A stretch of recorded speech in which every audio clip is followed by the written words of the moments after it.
혹시 지금 어제까지 분명 내 손에 있었던 것 같은 행복이 안정이 또는 기회가 연기처럼 사라져버린 것 같은 상실감 속에 계신가요? 그 텅 빈 자리를 보며 대체 누가 내 치즈를 옮겼을까 원망하고만 있지는 않으신가요? 반갑습니다. 여러분의 꿈속에 들어가 함께 억지로 걷게 만드는 꿈을 걷는 자입니다. 오늘은 우리에게 너무나 익숙하지만 그래서 더 깊이 들여다봐야 할 이야기, 스펜서 존슨의 누가 내 치즈를 옮겼을까를 통해 변화라는 거대한 미로 속에서 길을 잃은 우리 영혼이 나아가야 할 방향을 함께 걸어보려 합니다. 첫 번째, 치즈 창고 C. 영원할 것이라 믿었던 모든 것들. 우리 인생에는 저마다의 치즈 창고 C가 있습니다. 그렇죠. 어떤 이에게는 안정적인 월급이 나오는 직장이 그곳일 테고, 또 다른 이에게는 매일 아침 눈을 맞추던 사랑하는 사람이 혹은 한때 시장을 호령했던 나의 사업체가 바로 그 치즈일 겁니다.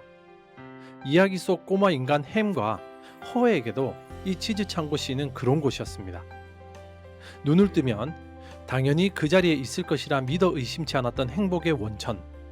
그들은 심지어 창고 근처로 집을 옮기고 벽에다가는 치즈는 우리를 행복하게 한다와 같은 문구를 적어 놓으면서 그 행복이 영원할 것이라 스스로에게 주문을 걸었죠.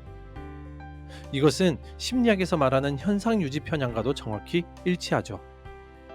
뇌과학적으로 인간의 뇌는 예측 가능하고 안정적인 상태를 선호하도록 설계되어 있습니다. 변화는 곧 불확실성을 의미하고, 불확실성은 생존의 위협이 될 수 있기에 본능적으로 저항하게 되는 것이죠. 런던 대학교의 신경과학자 탈리 샤롯 교수는 그에 져서 결정의 본질에서 우리의 뇌는 현재 상태를 유지하는 것을 기본값으로 설정하고 그 상태를 바꾸려면 상당한 정신적 에너지를 소모해야 한다고 말합니다. 햄과 허는 이 편향의 완벽한 표본이었죠. 그들은 치즈가 조금씩 줄어들고 맛이 변해가는 미세한 신호들을 애써 외면했습니다. 설마 없어지겠어? 이게 내 세상의 전부인데라는 안일함에 빠져 변화의 전조를 무시한 것입니다. 마치 서서히 뜨거워지는 냄비 속의 개구리처럼 말이죠. 우리도 마찬가지 아닌가요?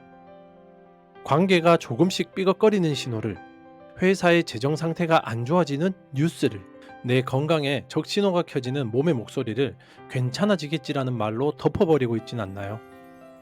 햄과 허는 치즈의 양을 매일 확인하는 기본적인 노력조차 게을리했습니다. 그 결과 어느 날 아침 텅 비어버린 창고 앞에서 그들이 할 수 있는 것이라고는 누가 내 치즈를 옮겼지라고 소리치며 분노하고 절망하는 것뿐이었죠. 그들의 세상이 무너져 내린 겁니다. 하지만 이 이야기는 우리에게 질문을 던집니다. 정말 세상이 무너진 걸까요?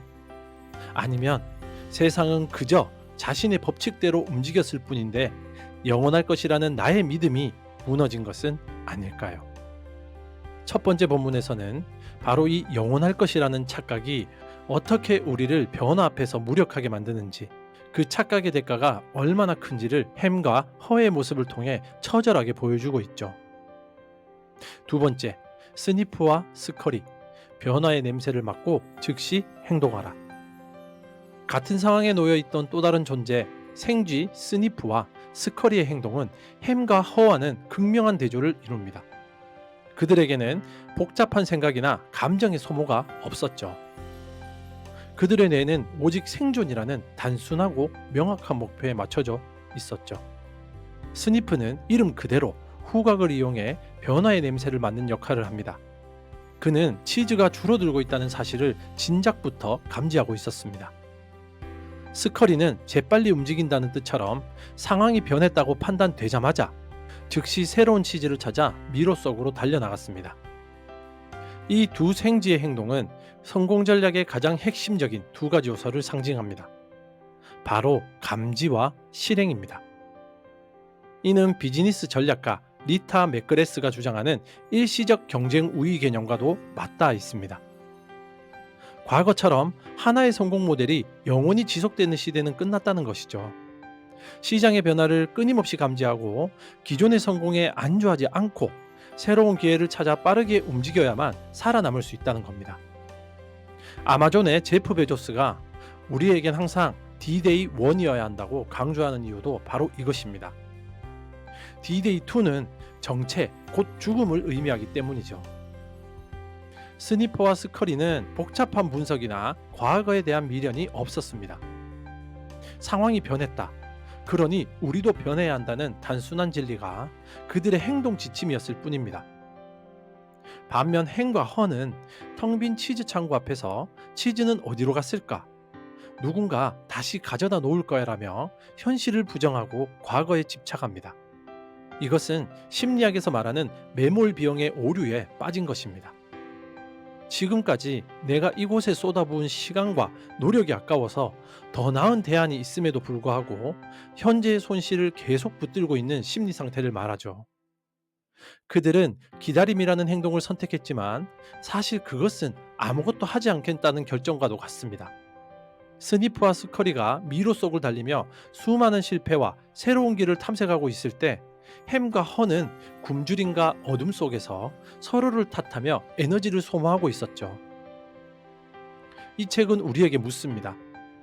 당신의 삶에 변화가 닥쳤을 때 당신은 복잡한 감정과 분석에 빠져 주저앉는 인간의 함정에 빠져 있습니까?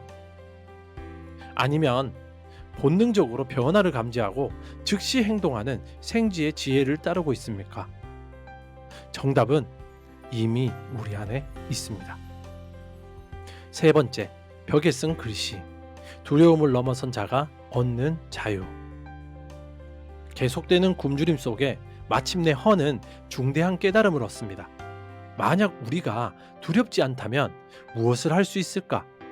이 질문은 이야기의 전체를 관통하는 핵심 메시지이자 변화를 가로막는 가장 큰 장애물이 두려움 그 자체임을 명확히 합니다.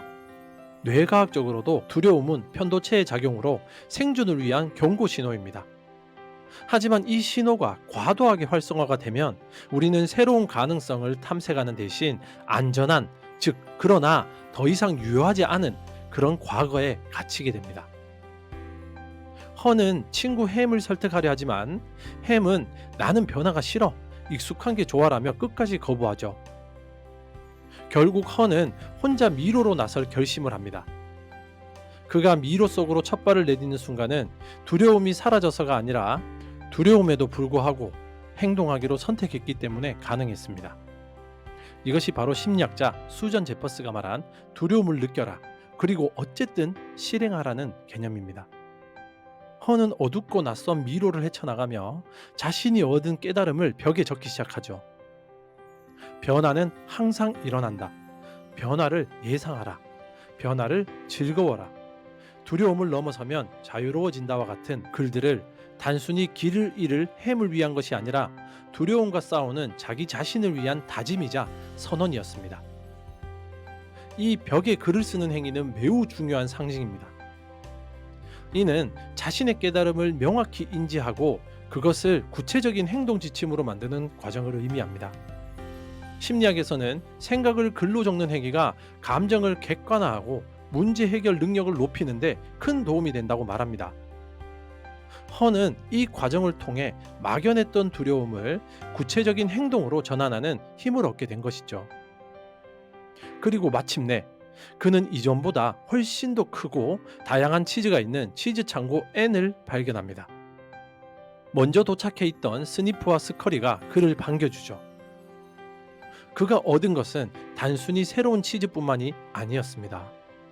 그는 미로를 탐험하는 즐거움을 알게 되었고 변화에 대한 두려움을 통제할 수 있다는 자신감을 얻었습니다. 그는 과거의 안락함보다 불확실한 미래를 탐험하는 과정에서 오는 자유가 훨씬 더 값지다는 것을 깨달은 것이죠. 이 이야기는 우리에게 마지막 질문을 던집니다. 당신은 지금 어떤 벽 앞에 서 있나요? 그리고 그 벽에 당신의 미래를 위한 어떤 문장을 새겨놓고 있습니까? 결국 치즈는 끊임없이 옮겨지죠. 그것이 이 세상의 유일한 법칙입니다. 우리가 할 수 있는 것은 그 변화의 흐름을 인정하고 두려움의 냄새 대신 새로운 치즈의 냄새를 맡기 위해 용기를 내는 것뿐이죠. 당신의 낡은 운동화는 어디에 있나요? 이제 그만 먼지를 털고 미로 속으로 함께 나설 시간입니다. 당신의 꿈 곁에서 함께 조용히 걷는 꿈을 걷는 자였습니다. 감사합니다.